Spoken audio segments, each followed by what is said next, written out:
اور وہی اپنے بندوں کے اوپر غالب ہے، برتر ہے اپنے بندوں کے. ہم سب کون ہیں؟ اللہ کے بندے ہیں. ہم پر اللہ ہی غالب ہے، اس سے بڑھ کر کوئی نہیں. ہم کون ہیں؟ اللہ کے بندے ہیں. اللہ ہم پر غالب ہے اور وہی اپنے بندوں کے اوپر غالب ہے، برتر ہے، بڑا ہے.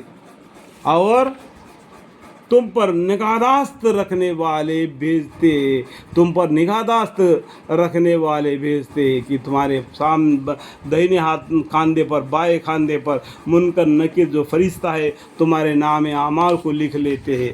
یہ دیکھو، اور وہی اپنے بندوں کے اوپر غالب ہے اور برتر ہے. اور تم پر نگہداشت رکھنے والے بھیجتے ہیں جو منکر نکیر جو فرشتے ہیں تمہارے اچھے برے کاموں کو لکھ لیتے ہیں. یہاں تک کہ تم میں سے کسی کو موت آ پہنچتی ہے، اس کی روح ہمارے بھیجے ہوئے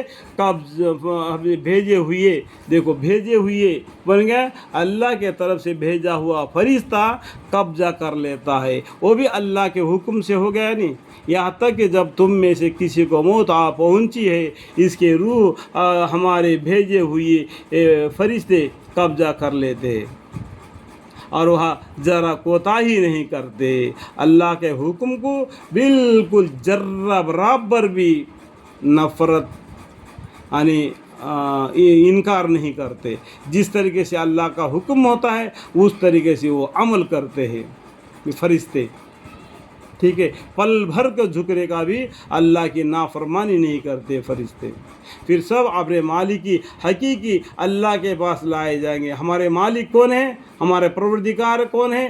اللہ ہے. اسی کے پاس لے دیا جائیں گے جن کے روح کیا ہے. 30واں پارے میں ایک سورے میں لکھا ہے، نیک لوگوں کے دفتر اور برے لوگوں کے دفتر. وہ دفتر ہم سے نکال کر کل قیامت کے دن فرشتے بانٹ دیں گے. سمجھ میں آ گیا بات؟ تو اللہ کے پاس لائے جانے کے مطلب تو ان کے نام اعمال ان کو بانٹ دیا جائے گا. پھر سب اپنے مالک حقیقی اللہ کے پاس لائے جائیں گے. خوب سن لو کہ فیصلہ اس کا یعنی اللہ ہی کا ہوگا. اس دن کس کا فیصلہ ہوگا؟ ایک اللہ کا فیصلہ ہوگا. ٹرینیٹی نہیں، ٹرینیٹی میں مت جاؤ، ایک اکیلا توحید کے طرف آ جاؤ.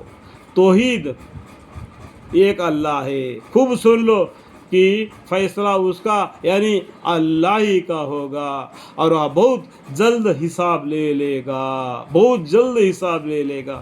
دیکھو اللہ کا یہاں ایک دن یہ دنیا میں 1000 برس کا برابر ہے. اس لیے یہاں پر کیا بولتے ہیں؟ وہ بہت جلد حساب لے لے گا.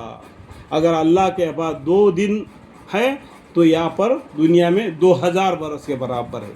2000 برس میں کتنے آدمی پیدا ہوتے، کتنے آدمی مرتے، اس کا خیال آپ کر لو. اللہ تعالیٰ سب کو سمجھ عطا فرمائے اور سب کو قرآن کے اوپر یقین کرنے والے، اللہ کے حکم کے ساتھ اپنا زندگی اسلام کے طور طریقے پر پیغمبر محمد مصطفیٰ صلی اللہ علیہ وسلم نے بتلائی اسی راہ پر زندگی گزار کر اللہ تعالیٰ سے راضی بن کر اللہ سے کے رحمت کے سایہ، اللہ کے فضل و کرم سے دین اسلام کے ساتھ اپنے زندگی بسر کرنے کی توفیق عطا فرمائے. اور مجھے، میری بیوی، میرے بچے، میرے پورے خاندان وسیلہ تا قیامت نسل با نسل ان سب کے اوپر، اس گھر میں، اس گھر کے اوپر اللہ کے رحمت، اللہ کے فضل قائم رہے. آمین ثم آمین والحمد للہ رب العالمین.